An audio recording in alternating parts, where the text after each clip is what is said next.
What's up, guys? It's three-time NFL Pro Bowler, all-decade return specialist, Josh Cribbs.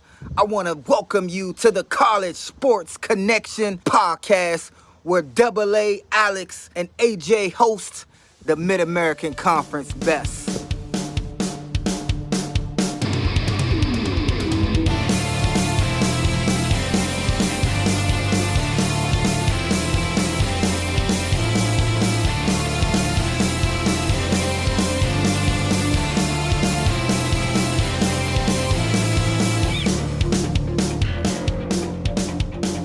All right, everybody, welcome back to the College Sports Connection podcast. I'm your host, Alex the Captain. Joining me, as always, AJ the Guru.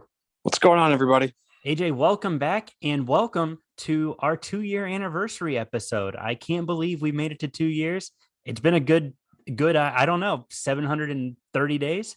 I mean, you told me it was our 2-year anniversary was today. I was kind of taken back from it. It was a quick 2 years. We've been able to do a lot of cool things. We've met some cool people. We've gotten access to do a lot of things I never thought we'd get to do ever. And here we are. We're still pumping out mediocre content, and we're having fun with it. The mediocre content for our favorite conference, the Mid-American Conference. We can do some reflection and talking about the last 2 years here shortly. But first, let's get into this week's games. We actually only have one game this weekend, and that is Bowling Green taking on Buffalo. But then starting Tuesday night, we have our midweek MACtion coming back in November. I'm pretty pumped for that. Yeah, absolutely. It's kind of crazy. We're already, Monday's November 1st already. Mm-hmm. And we're halfway through the season. But yeah, Tuesday, Wednesday MACtion starts next week. It's going to be fun to watch. But yeah, like you mentioned, we've got one game this weekend and Buffalo and BG. And this one we'll get into here in a couple seconds, but could get ugly really quick. Yeah, I think so. It's because we've seen a couple different versions of both of these teams. We've seen a stout defense from both. We've seen a defense that leaks like a sieve from both. We've seen offenses who can compete and put up points. We've seen offenses who don't compete and don't put up points. So this one, I it's the MAC. Anything could happen. It could go from a low scoring game to a high scoring 60, 70 point shootout. I don't think that will be the case, but again, it's the MAC. Who knows? Absolutely. You look at Buffalo, I believe they're 13.5-point favorites. Mm-hmm. And I think that's pretty nice by the bookmakers, because I don't think BG, like you mentioned, they're hot and cold. McDonald either has a great game or he throws 7 picks. Mm-hmm. There's really no in between with him right now. Buffalo, they started off hot. They've kind of leveled off here over the last couple of weeks, but I think this is a good game for them to get back on track and make a run for Detroit here in the last few games of the season. Yeah, I think so. And I mean, you look at what Buffalo has kind of done on the season and just how they've played football. They've had so many things that they've done well, right? Mm-hmm. I mean, and they're right in the thick of things in the MAC East. I mean, they're in third place. They hold possession of third place right now. But if Kent State or Miami, they fall, like Buffalo is now tied for first place, and it all comes down to tiebreakers. So this Buffalo team that I think a lot of people, ourselves included, kind of written off at the beginning of the year, sitting at 4-4, kind of making some noise. And, I'm happy for them and what Coach Marquise Linguist has been able to do up there, especially after taking over for Coach Lance Leipold. Yeah, especially taking over so quickly before the season even started. I mean, he took over the head coaching job a couple of weeks before camp even started. Yeah. And be able to do what he's done there with the talent, because we've talked about it before. Buffalo is a team who got ravaged by the transfer portal. And, but the guys who've committed, the guys who've stayed there, they've Kyle Van Treese, Marks, those guys have done a good job this year of keeping Buffalo on the map and keeping them in contention for the MAC championship here December 4th. Sure, absolutely. And I think that's going to be more of the same this week. I think Buffalo is going to win this game in a pretty heavy-handed fashion. Bowling Green, again, looks great, but they're 0-4 in conference play. I would not be surprised, looking at how Bowling Green's schedule kind of remains, I would not be surprised to see them go winless in conference play. They've got Buffalo this weekend. They host Toledo. They take on Miami, and then they finish at Ohio, which could be their best opportunity at their one conference win on the season. And who would have thought we'd be saying that about Ohio here at this point?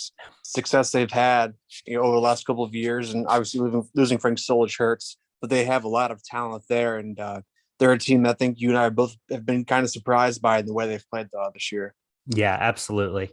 So Buffalo's my pick on that one. I think Buffalo wins that one. I don't know if they win 13.5 points, but I think that they probably win by 2 scores of some degree. Yeah, I agree too. So move on into our Tuesday night slate. We've got Ball State at Akron over on the CBSN Sports Network.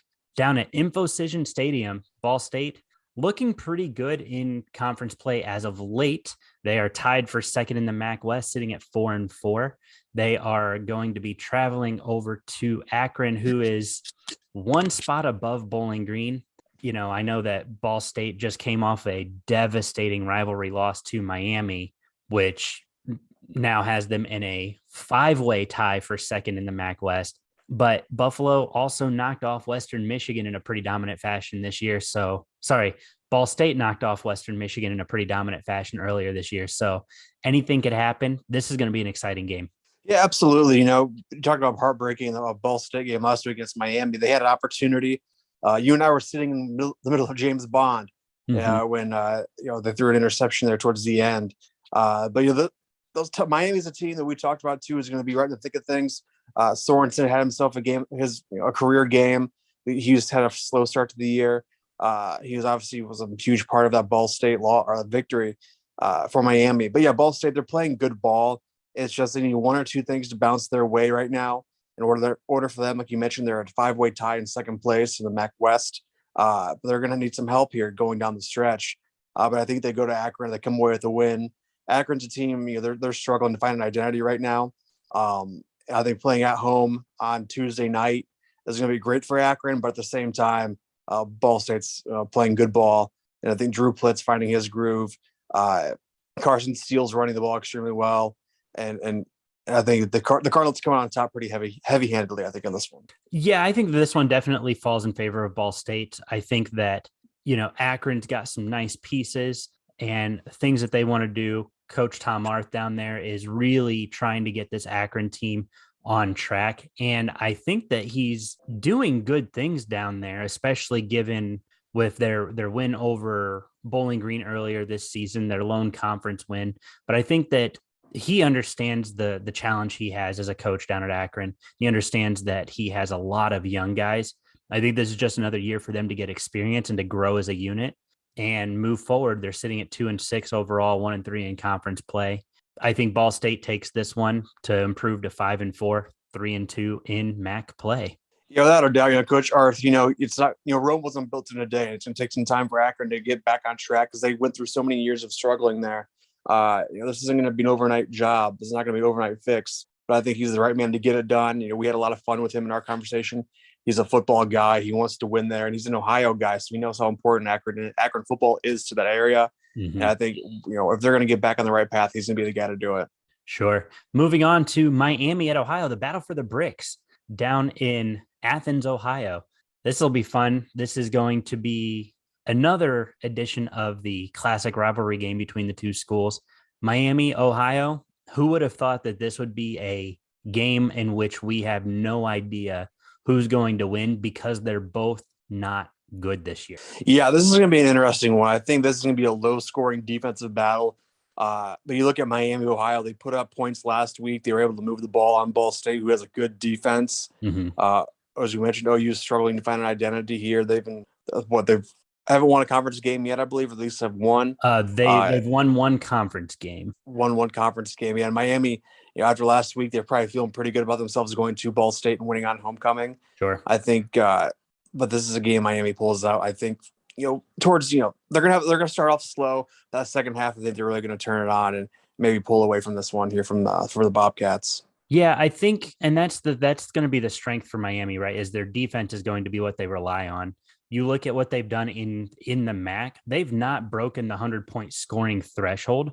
However, they've not allowed teams to really score on them either. They've only given up 68 points in conference play through 4 conference games.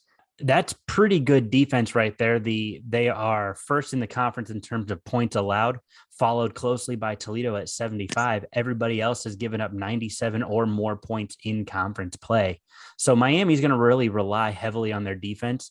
Conversely, Miami not scoring more than 100 points Ohio has put up 114 on conference opponents this year. So Ohio can move the ball. They're just getting several unlucky breaks this year as they move forward, as they continue to play football. Miami takes this one, I think, like you said, here in the second half. It is a rivalry game, so you can really throw records out the window. You can throw whatever out the window. It's going to be who shows up, who's ready to play, and who has the most heart. But I think right now the Red Hawks are going to be more prepared and ready to go, knock off Ohio, and improve to 4-1 in conference play. Yeah, without a doubt, that's going to be a fun one here. Another exciting one here happening Tuesday night at 7:30 on ESPN2. Eastern travels to Toledo. This could be a fun game. I'm excited for this one. This is a game in which Toledo and Eastern have played some very, very close matchups in recent history. If you're a Toledo fan, you understand that this is not a game you necessarily want them to lose, but Toledo has been so very, how do I want to say it? They've struggled so much with penalties this year. They lead the MAC, and I think they lead the nation in terms of the most penalized team. And that has absolutely killed them on this season, a season in which every single conference game they've played in that they've lost, they were one score away from winning. You look at the overtime game against Central Michigan. You look at the one score game against Northern Illinois. I think it was a 1-point loss against Northern Illinois. And Toledo has just really struggled. You got to credit Vince Karras over at the Toledo defense for getting these guys in position to be the best scoring defense in the conference. But the offense has just absolutely been hammered by the officials with those yellow flags. Yeah, that was a really kind of thing we've talked about here over past episodes, is how undisciplined Toledo has been this year. I mean, they've had multiple games where they've been over 100 yards in penalties. And I think this is one thing that's not really a common for a Toledo team. Yeah, right here. They've had, 76 penalties for 681 yards. They average 85 yards in penalties per game. Not great. No, not at all. And that's the exact opposite of what you want, especially when you're Jason Candle and you talk about how focused you want your guys to be and how dedicated to playing forward and being ahead of the other team. You can't let little things like flags derail you. And that's exactly what has happened to Toledo, obviously losing to Northern Illinois 22-20 and then Central Michigan 26-23. They bounced back in a big way last week against Western Michigan 34-15. And I think more of the same is coming. Toledo should take care of business against Eastern Michigan down at the Glass Bowl. But I really like some of the stuff that Eastern has done this year. Eastern looks to be pretty solid on both sides of the ball. I mean, they've handled their business the right way. A 1-score loss to Ball State, a 1-point win over Miami, Ohio, and then an absolutely dominant performance over Bowling Green just a week ago, 55-24. Ben Bryant looks to be the real deal up in Ypsilanti. Yeah, I actually like Eastern in this one. Ben Bryant, he's throwing the ball extremely well. 10 touchdowns, 4 picks on the year, 149 of 216 for 1,836 yards. I really like what he saw, in a losing effort to Ball State. I really like the way he played. Very composed in the pocket, can get the ball to his receivers. His leading receiver this year, Hassan Badone, 52 receptions for 533 yards, 1 touchdown. They do a great job of, they're very well balanced on offense, running the ball and throwing it. I like Eastern to win this one on the road. Okay, so you're picking the Eagles to knock off Toledo in conference play down at the Glass Bowl this week. We'll have to see how that one pans out. That's going to be a good one for sure. Are you going to it? Ooh, probably. Yeah, if I'm being honest, probably. I mean, it's 7:30. It's here in Toledo. It's at the Glass Bowl. Tickets are cheap. It's a good opportunity for me to get out on a Tuesday night, go watch some football. Why not? Sure, might as well. Moving into our Wednesday slate, we've got 2 games on Wednesday. Central Michigan at Western Michigan. This is probably the game of the week.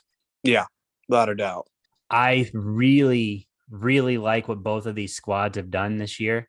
And then I really dislike what both of these squads have done this year. Western Michigan kind of carrying one of the flagship victories for the conference this year, beating Pitt at Pitt. The other flagship victory, obviously, being Bowling Green upsetting Minnesota up in Minneapolis. But Western Michigan has just looked absolutely dominant in most games that they've played, save Toledo and Ball State. Yeah, definitely. Western was one of those teams at the beginning of the year we were not too high on. We know the great quarterback in Ellaby.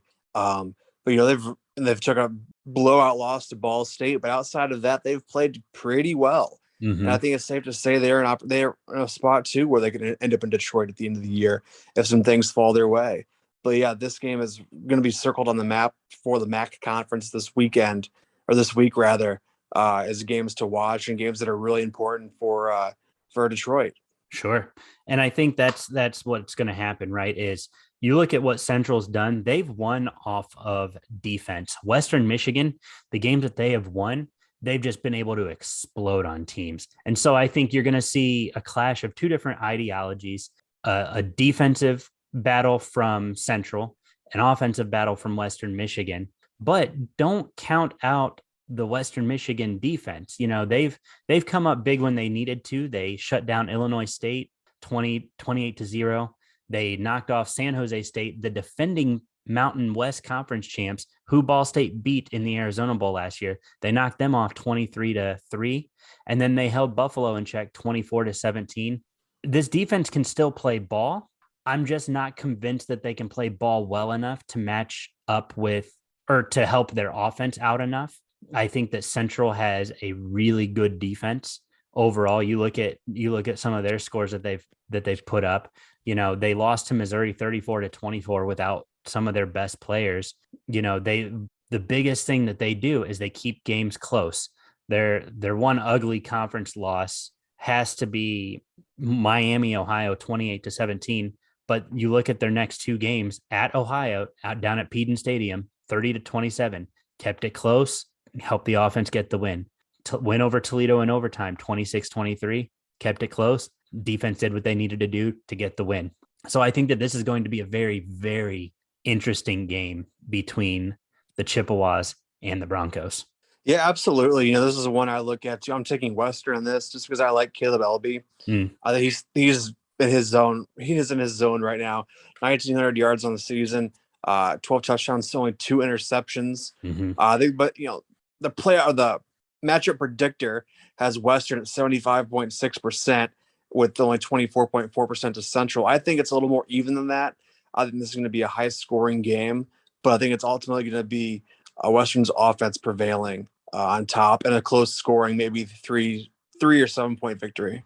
See, and I really like what Central's doing. So I'm actually taking Central in this game. You look at the numbers from Daniel Richardson, 14 touchdowns, 2 picks. Lou Nichols, the running back up at Central Michigan, 166 carries for almost 1,000 yards. And we've still got 4 weeks to go. So he's going to be 1,000-yard rusher on the season by the end of this weekend, I think, or by the end of this coming week with 3 games to go. So I really like what he's doing. Pimpleton, the leading receiver for Central Michigan, Khalil Pimpleton, he looks good.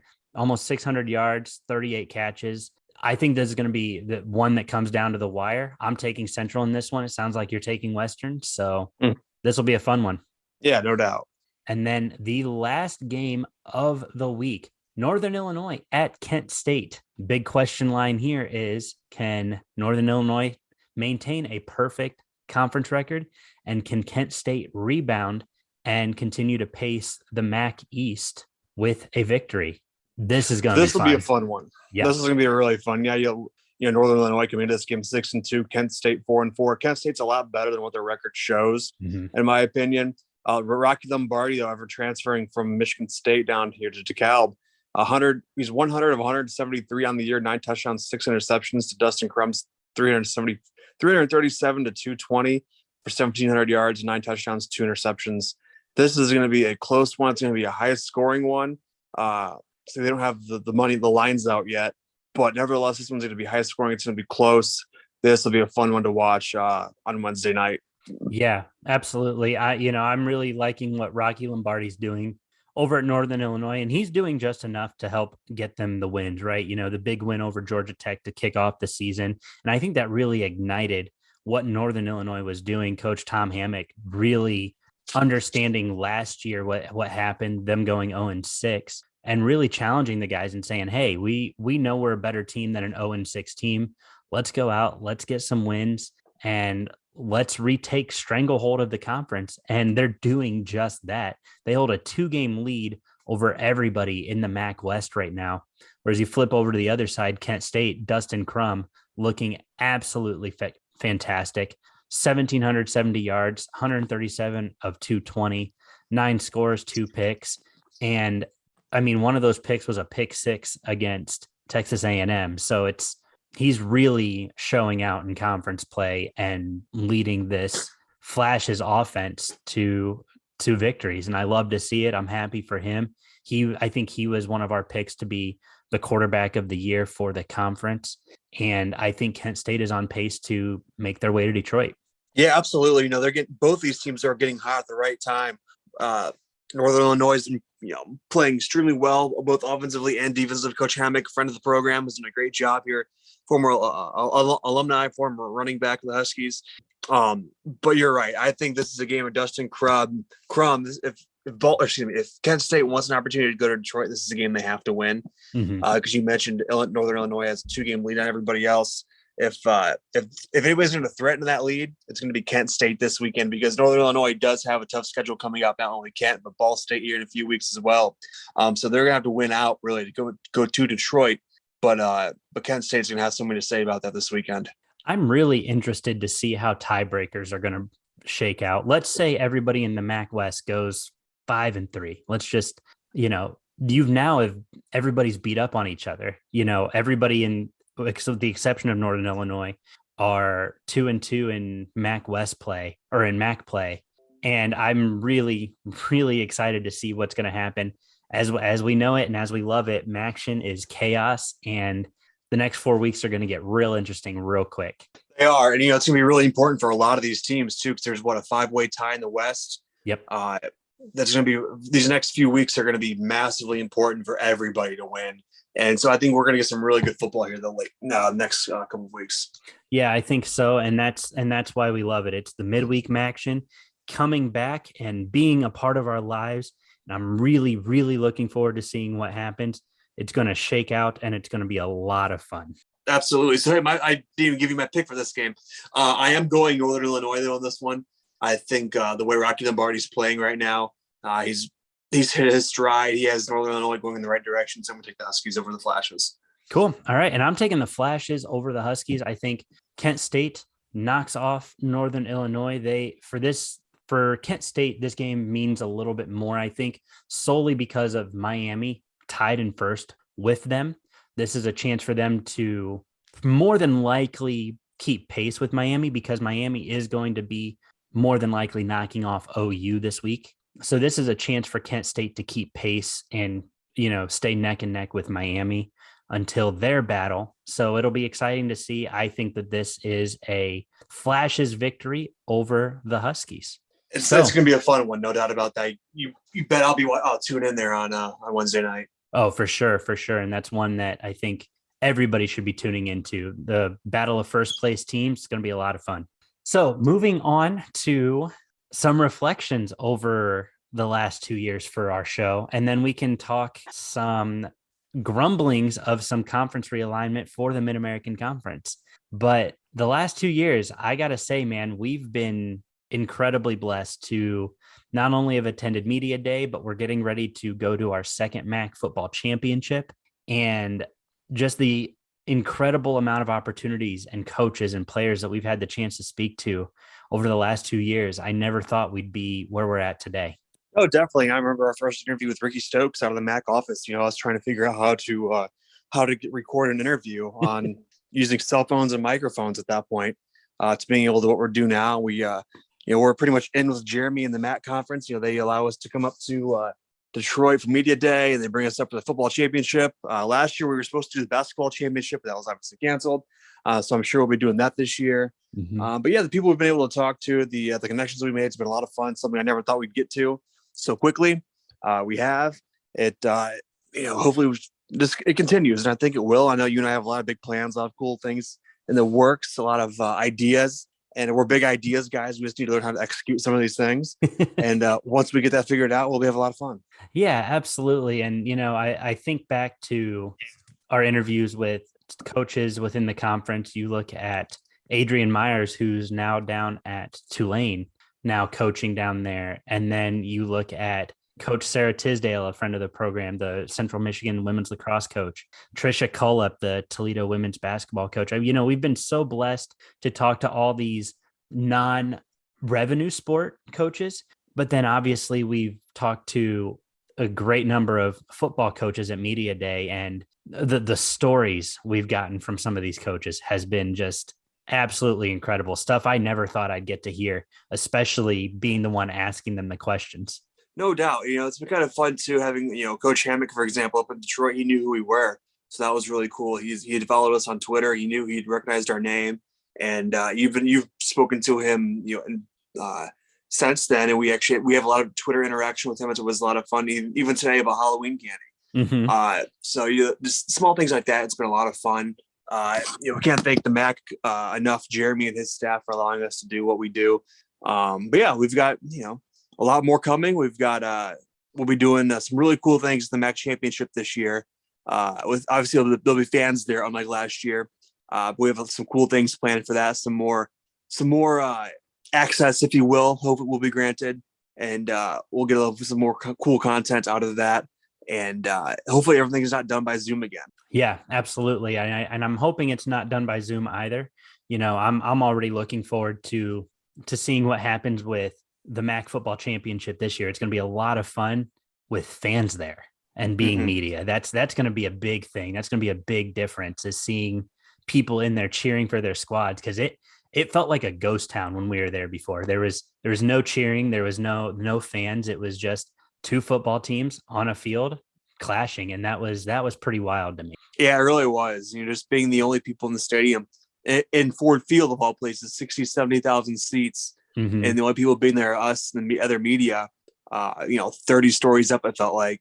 Yeah. It was cool. That was really cool. So cool, guys. Thank you so much for all your love and support over the last 2 years as we've fumbled, stumbled, and crossed the goal line, if you will, with our show. We're looking forward to crossing a few more goal lines down the road and really to continue bringing you guys as AJ said, our mediocre MAC content. And we love it. We love bringing it to you guys.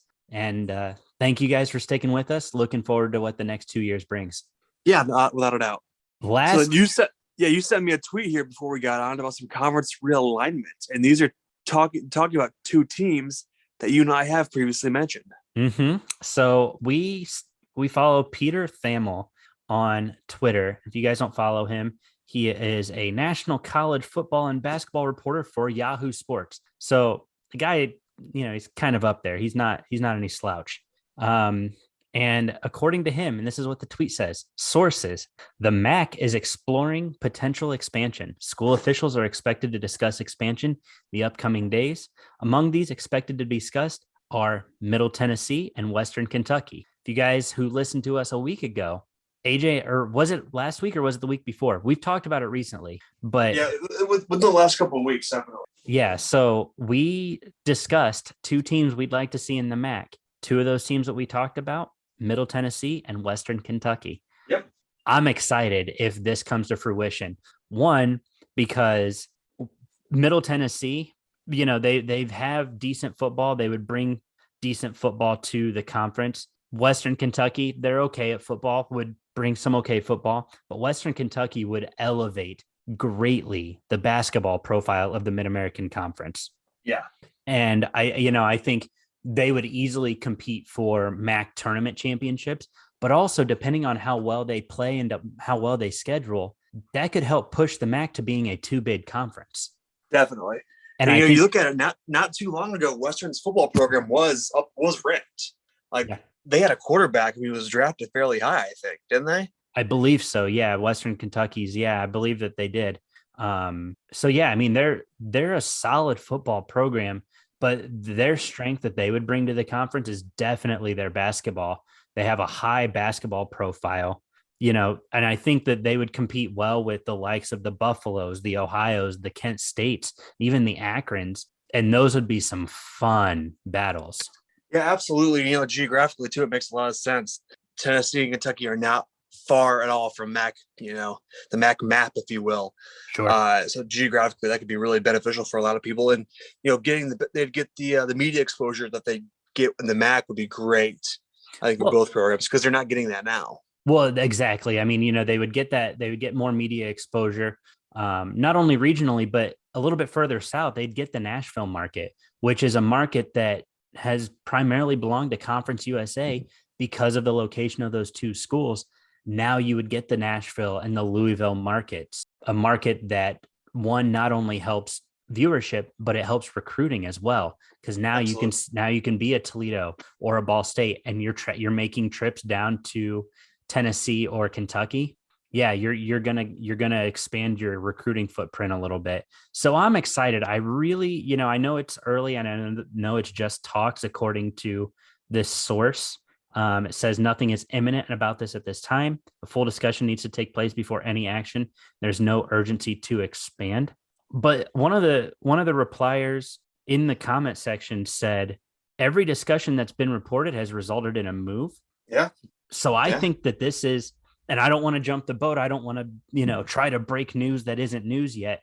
But I'm really excited about this because this really could mean the MAC is going to expand to a 14-team conference and get two critical players in a time where expansion is super critical in this landscape of college football. The Conference USA will officially die. Yeah, without a doubt. I had a great conversation with Commissioner Steinbrecher at Media Day, and he's very gung-ho on expanding the conference, making it bigger, making the MAC a bigger name than it already is. That was one thing we talked about, the growth of the conference in his tenure.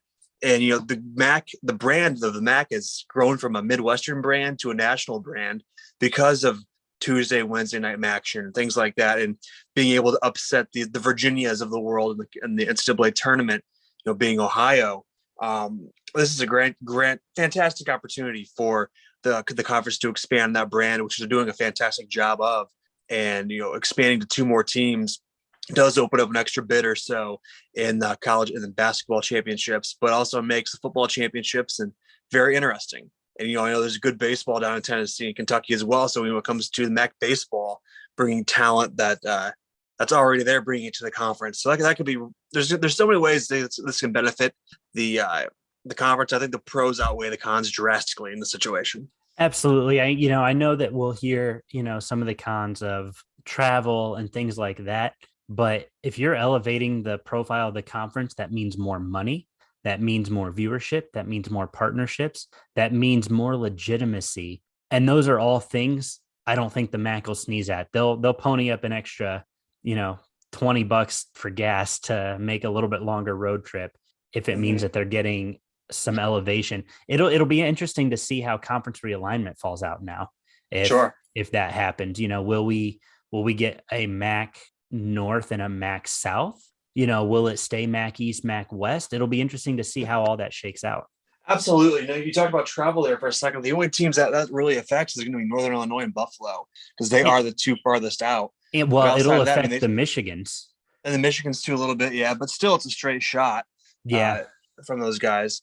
But yeah, outside of, a few small things, I think this is massively beneficial for the conference. Yeah, I think so. And we're excited to see if that takes off. Hoping that takes off. Again, those are two schools that I know AJ and I have both had our eye on to bring into the conference. And if it happens, you heard it here first. Just saying, we called reaching out to those schools. I think it was fairly obvious that those would be appropriate choices, but I'm not mad that we also feel the same as what some of our national pundits feel in terms of MAC expansion.